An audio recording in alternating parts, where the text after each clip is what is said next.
Boa tarde a todos. Esse trabalho que eu vou apresentar para vocês aqui é resultado da minha tese de doutorado, Trajetória Socioambiental de Guarapuava. Na verdade, Guarapuava era um município muito grande e tinha campos e floresta. Se a gente for pensar lá no século XIX, Guarapuava ocupava até as barrancas do rio Ivaí, até Foz do Iguaçu. Só depois, no século XX, que começa a ter um desmembramento intenso que o município chega no território que temos hoje. Só para vocês terem uma ideia, hoje o Paraná tem 399 municípios, 199 saiu de Guarapuava. Claro que os desmembramentos não foram diretos, né? Por exemplo, um desmembramento que a gente teve foi Pitanga. Aí ficou um município enorme em Pitanga. A partir de Pitanga se desmembraram tantos outros municípios. Mas espera aí, professora, como isso tudo aconteceu? Passando da zona costeira em direção ao oeste, nós passamos pelo relevo cristalino, que são rochas pré-cambrianas, com mais de 600 milhões de anos. Calma, Maurício, também não precisa ir para tão longe. Vamos entender melhor como foi a história de Guarapuava neste episódio.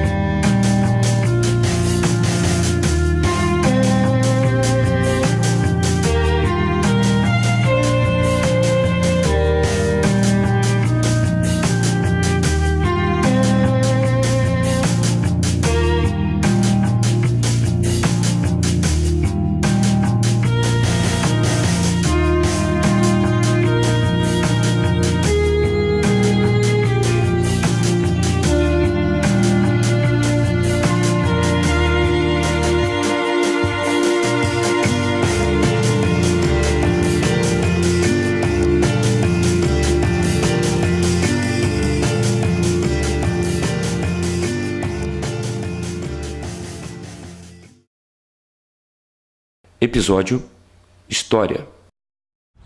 Pensar a história ambiental da região de Guarapuava é pensar a história ambiental da floresta umbrófila mista, Mata Atlântica, como um todo. Ela é uma região bastante peculiar dentro desse sistema e teve uma ocupação humana bastante peculiar também. A primeira ocupação que nós temos notícia é uma ocupação indígena de origem Caingangue e Guarani. Esses grupos indígenas tinham como principal fonte de alimentação a própria floresta, embora haja diferentes relações dos Guarani e dos Caingangue com ela, em termos de contato mais ou menos harmonioso, de acordo com o período. E uma segunda leva de ocupação que a gente pode qualificar como uma ocupação neo-europeia, que são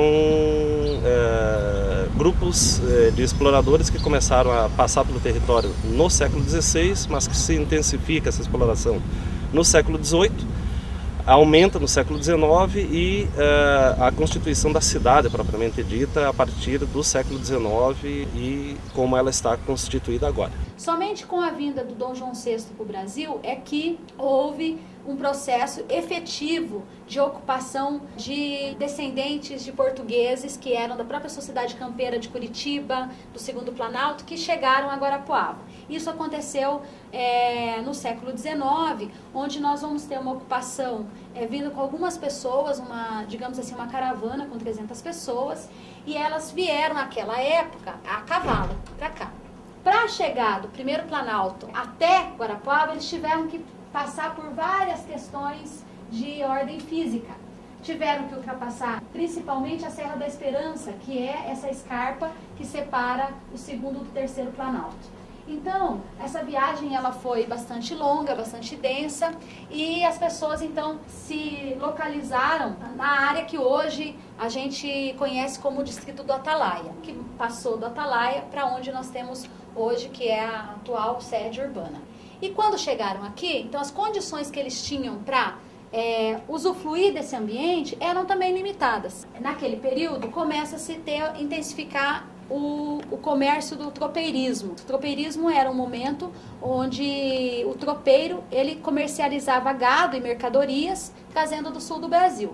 E para fazer isso eles fizeram um caminho, né? Um caminho que nós conhecemos como caminho de Viamão. Mas veja que o caminho ele passava por aqui, né? Os campos de Guarapuava estavam aqui. Então isso significa que precisou construir outros caminhos para que Guarapuava entrasse no circuito do sistema campeiro de produção.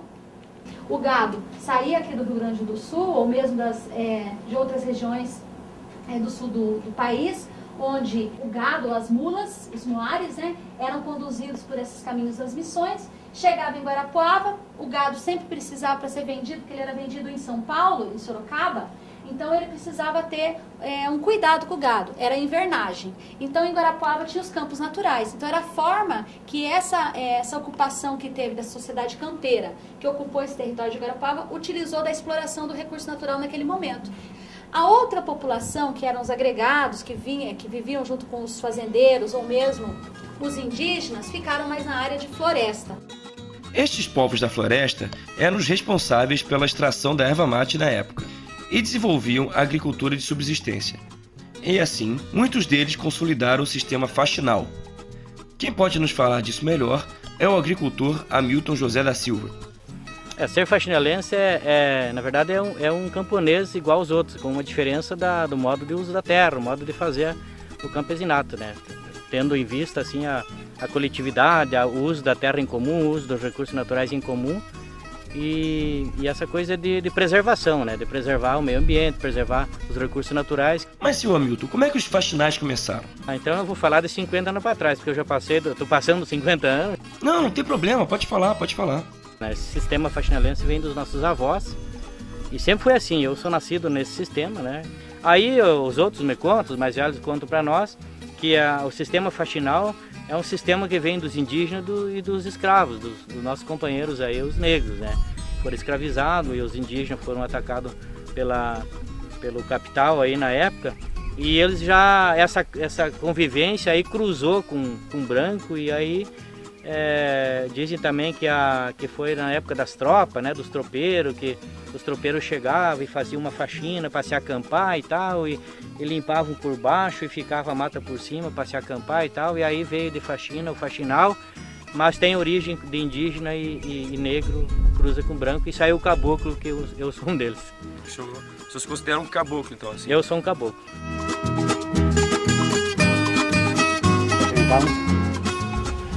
No entanto, todos esses processos podem ser passíveis de uma argumentação e de uma análise histórica na medida em que o conceito de ambiente do século XVIII para o século XIX para o século XX sofre grandes modificações, principalmente se a gente for pensar que essa região agora vem sendo palco de uma exploração econômica com base numa agricultura convencional de grande escala, principalmente soja, e já teve uma ocupação e uma exploração econômica também extrativista no período anterior, nos últimos, primeira metade do século XX até a metade do século XX propriamente dito, e uma exploração econômica baseada também na pecuária, que ainda continua sendo uma das referências da região.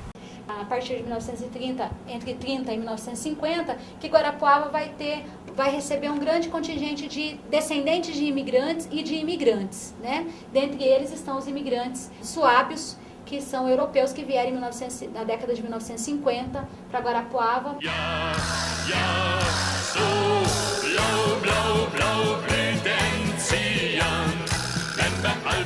Este aqui é o navio, o qual trouxe os migrantes de Entre Rios. Esse aqui é o mapa da região de onde eles vieram.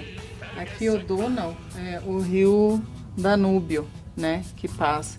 As pessoas que moram aqui vieram de todas essas regiões, são vários países aqui, né, que pega principalmente essa região aqui em volta do rio Danúbio. Quando os suábios vieram para o Brasil, já na década de 40, o que ocorre? Nós temos o Reinhard Mark, que foi um dos grandes geólogos do estado do Paraná, que veio da Alemanha contratado para fazer os levantamentos geológicos do estado, que até então nada se sabia do que tínhamos no Paraná. Ele fez a escolha por quê? Porque as características fisiográficas facilitavam ou eram muito próximas daquilo que eles conheciam na região da Suábia.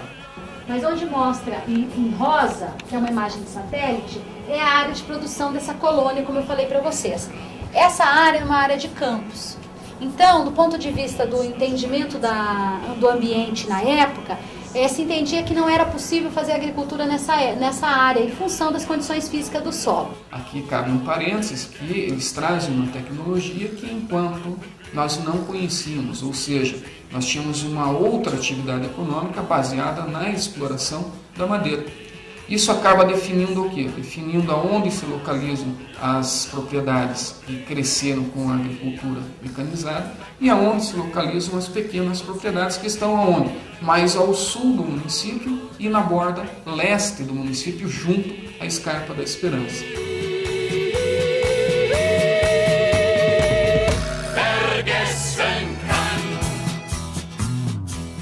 Outra fonte de renda do município foram as serrarias, que ocuparam a região ainda na primeira metade do século XX. Porém, apesar de seu aporte econômico, o surgimento das madeireiras em Guarapuava teve suas consequências socioambientais. Mas a exploração das serrarias no território de Guarapuava, ela se deu no momento do auge da madeira, da exploração de madeira no Paraná. Que ela vinha do primeiro, do segundo planalto até chegar no terceiro planalto. Na medida que foi tendo condições técnicas de escoar a madeira, foi se intensificando a entrada das serrarias. Quando eu falo escoar a madeira, eu preciso não só de métodos de cortar a madeira, mas também de estradas, mas também de meios de transporte. Então, se você observar aqui, ó, antes era o muar que carregava a madeira, então a capacidade do muar era algumas tonas. Mas o que mais intensificou a exploração da madeira foi com a chegada do caminhão e, claro, dos sistemas técnicos, das ferrovias e das estradas. Qual é o problema da serraria? A gente poderia dizer o seguinte, bom, se era um momento histórico de muito recurso econômico para o Paraná, Guarapuava então ganhou muito dinheiro. Mas isso não é verdade, por quê? Porque boa parte dessas serrarias as pessoas não eram de origem local, mas sim externa. Então o dinheiro que saía daqui ia para outros lugares. Paralelo a isso, a hora que acabou a madeira, eles saíram daqui e foram para outros lugares de madeira.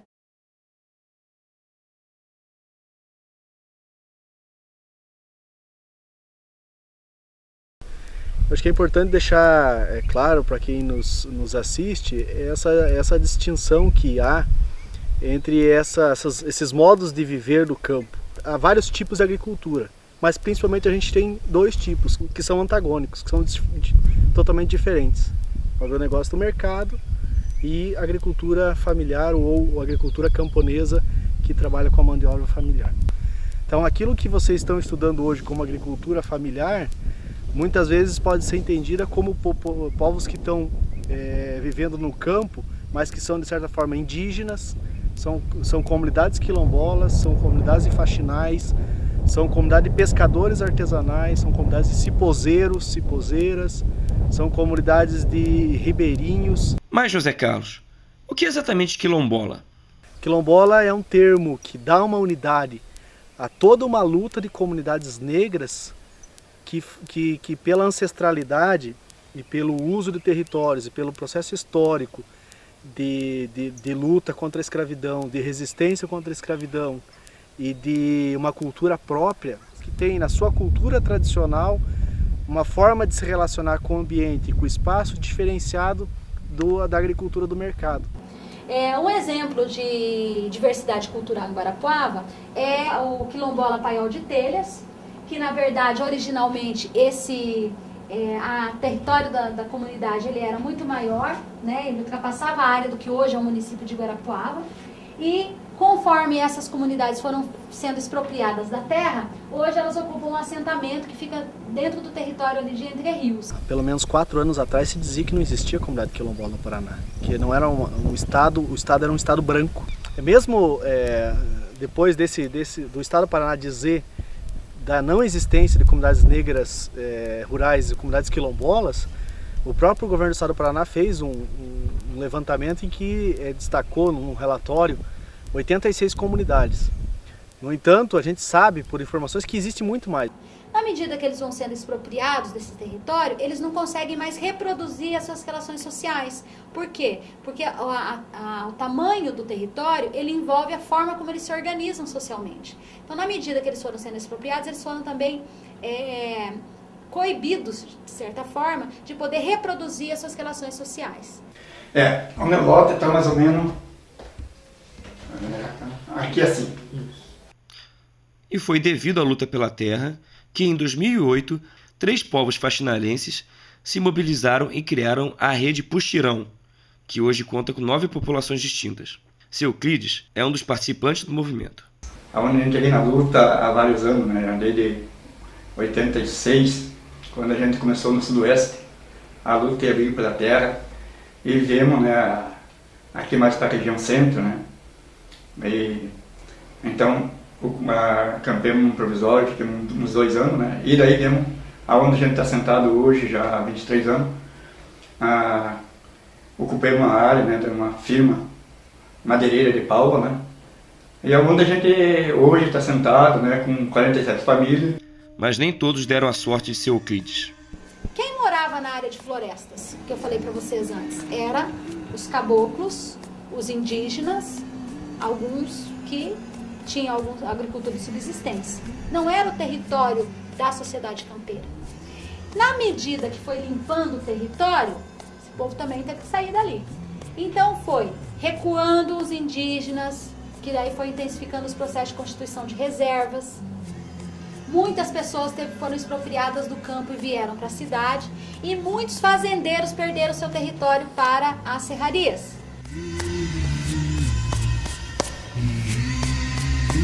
No município que eu moro, no município de Pinhão, existe um conflito já que se arrasta há muitos anos, já tem desde dos anos 44, quando a Madeireira Zata se instalou no município de Pinhão. Ela entrou no município através de concessão de terra do governador da época, o Moisés Lupion, e na sequência eles esquentaram toda a segmentação e fizeram toda uma dominação sobre nós que já morávamos, nós que eram na época poceiros, né, ocupantes da terra, e também com essa cultura faxinalense. E aí eles fizeram uma dominação sobre nós através da cerca, do jagunço, do contrato, da pressão das autoridades, e acabaram dominando as comunidades e grilando as terras e automaticamente devastando toda a madeira. Nesse sentido, nós tivemos apoio e nos organizamos em movimento para fazer uma resistência. Ao fazer essa resistência, nós sofremos muito mais agressão, ataques violentos, com sangue, com morte, sabe?